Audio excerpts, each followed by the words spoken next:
ఆయుష్ house surgeons post graduates JAC ఆధ్వర్యంలో Indira park వద్ద భారీ ధర్నా నిర్వహించారు. 2016 నుంచి ఇప్పటి వరకు స్టైఫండ్ పెంచకపోవడంపై ఆయుష్ వైద్య విద్యార్థులు, హౌస్ సర్జన్స్, పోస్ట్ గ్రాడ్యుయేట్లు తీవ్ర ఆగ్రహం వ్యక్తం చేశారు.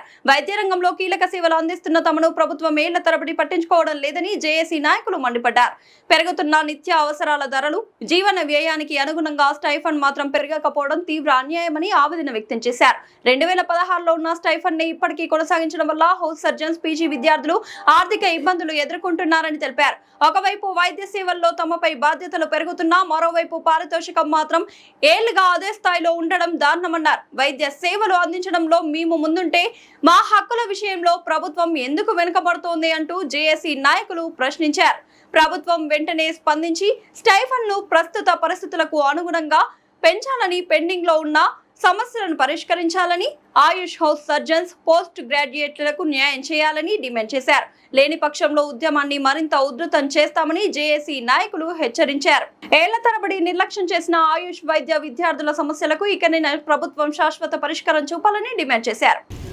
ఇప్పుడు మన మధ్యకి అఖిల భారత విద్యార్థి పరిషత్ ఆయుష్ జిజ్ఞాస అవకాశం ఇచ్చిన మీ అందరూ కూడా పేరు పేరున ఈ రోజు మనం 10వ రోజుకి చేరుకున్నాం. అదేవిధంగా అన్ని రంగాల విద్యార్థి నాయకులకు, వివిధ పార్టీ నాయకులకు అందరూ కూడా రాష్ట్ర కమిటీ తరఫున మనస్ఫూర్తిగా జై భీమ్ తెలుపుతా ఉన్నాం. జై భీమ్ లేకుండా జరగదు. ఎందుకు ఈ మాట అంటున్నట్టే, ఇక్కడ జేఎస్పీఎస్ రామంతపూర్ హోమియోపతి గవర్నమెంట్ హాస్పిటల్లో పనిచేస్తాం. ఓకే, సో మేము 2016 నుంచి ఇప్పటి వరకు దాదాపు 60కి పైగా రిప్రజెంటేషన్స్ ఇచ్చాము. అయినప్పటికీ మాకు తగిన న్యాయం జరగలేదు. మా ప్రధాన డిమాండ్ ఒకటి, మన బంధువు రాష్ట్రం ఆంధ్రప్రదేశ్లో మా పీజీ వాళ్ళకి వచ్చే స్టైఫండ్ 60,000, మాకు 30,000 మాత్రమే వస్తున్నారు. తెలంగాణలో ఒకటే ఒక హోమియోపతి హాస్పిటల్ ఉంది. మేము ప్రతిరోజు 9 నుంచి 12 వరకు 1000కి పైగా పేషెంట్స్ని చూస్తున్నాం. మా మీద ఉన్న బాధ్యత ఎంతో గొప్పది.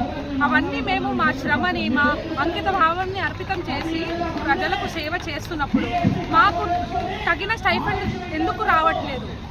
మేము వైట్ కోట్లో ఉన్న వాళ్ళము 10 years ఒక మంచి డాక్టర్ అవ్వాలంటే టైం పడుతుంది. అలాంటి వాళ్ళం ఈరోజు రోడ్ మీద ఎందుకు రావాల్సి వచ్చింది?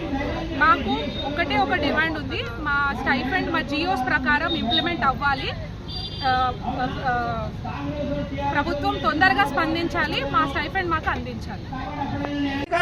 ఇవాళ తెలంగాణలో ఉన్నటువంటి ఆయుష్ డాక్టర్ల పరిస్థితి ఏందయ్యా అని అంటే, రోడ్డు మీదకి నడి రోడ్డు మీదకి వాళ్ళ రోజున నడి మధ్యలో మిట్ట మధ్యాహ్నం పూట కూర్చొని పాపం ఎండల వాళ్ళ గోసపడుతున్నటువంటి పరిస్థితి. రేవంత్ రెడ్డి గారి సర్కార్ 2.5 సంవత్సరాలు అయినా సరే ఇవాల్టి వరకు కూడా దానికి సంబంధించినటువంటి వాళ్ళ స్టైపెండ్లకు సంబంధించినటువంటి హామీ ఏదైతే వాళ్ళు ఇచ్చున్నారో దాన్ని పూర్తి చేయలేదు. ఎందుకయ్యా అని అంటే, ప్రభుత్వానికి ఈ రంగం మీద, ఈ ఇండస్ట్రీ మీద, ఈ సెక్టార్ మీద అమితమైనటువంటి నిర్లక్ష్య భావం, చులకన భావం. ఇదే అమ్మ గివ్ మీ మై ఫోన్. ఇవాళ రాష్ట్రంలో ఒక మంత్రిగా ఉన్నటువంటి వ్యక్తి, డిప్యూటీ సీఎంగా ఉన్నటువంటి వ్యక్తి ప్రతిపక్షంలో ఉన్నప్పుడు ఏ రకంగా వీళ్ళ స్టైపెండ్కి సంబంధించినటువంటి ఒక వీడియో చేసిండ్రో, ఒక మాట మాట్లాడినరో అసెంబ్లీలో, దానికి సంబంధించినటువంటి ప్రూఫ్ కూడా మా దగ్గర. మళ్ళీ ప్రభుత్వాన్ని డిమాండ్ చేస్తా ఉన్నాము, ఆయుష్ వైద్యులకి అలోపతి వైద్యులతో సమానంగా స్టైపెండ్ ఇవ్వాల్సినటువంటి అవసరం ఉంది. ఏదైతే 2004 జీవో ఉందో దాన్ని ఫాలో అవ్వాల్సినటువంటి అవసరం ఉంది.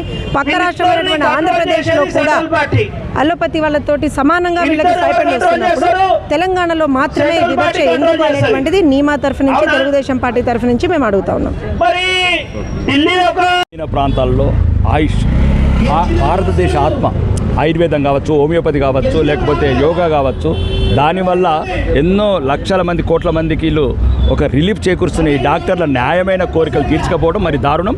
ఏదైతే బట్టి విక్రమార్క గారు ఉన్నారో 3,24 కోట్ల బడ్జెట్ సంతకం పెట్టే బట్టి విక్రమార్క గారు తెలంగాణ అసెంబ్లీలో ప్రతిపక్షంలో ఉన్నప్పుడు వీళ్ళకి అలోపతి డాక్టర్లతో సమానంగా స్టైపెండ్ పెంచాలన్నాడు. మళ్ళీ ఈరోజు ఆర్థిక శాఖ మంత్రి ఆయన్ని ఒక్క నిమిషం సంతకం పెడితే అయిపోయి బిడ్డల భవిష్యత్తు గురించి ఆ రకంగా ఒక సామాన్య కుటుంబంకి వెళ్ళి వచ్చిన బట్టి విక్రమ గారికి న్యాయం కాదు. రెండోది, మన ఎన్నో రకాలుగా వెనుకబడి ఉన్న ఆంధ్రప్రదేశ్ రాష్ట్రమే 60,000 ఇస్తుంది. మనకని ఇంకా వెనుకబడి ఉన్న ఏదైతే ఒరిస్సా లాంటి రాష్ట్రాలు కూడా సుమారు ₹1,00,000 వరకు స్టైపెండ్స్ ఇస్తున్నాయి. దయచేసి అవన్నీ బేరీ చేసుకొని ఈ 20 కోట్లు తక్షణమే మీరు అమెరికా ఫ్లైట్ ఎక్కకముందే రేవంత్ రెడ్డి గారు సంతకం పెట్టమని చెప్తున్నారు.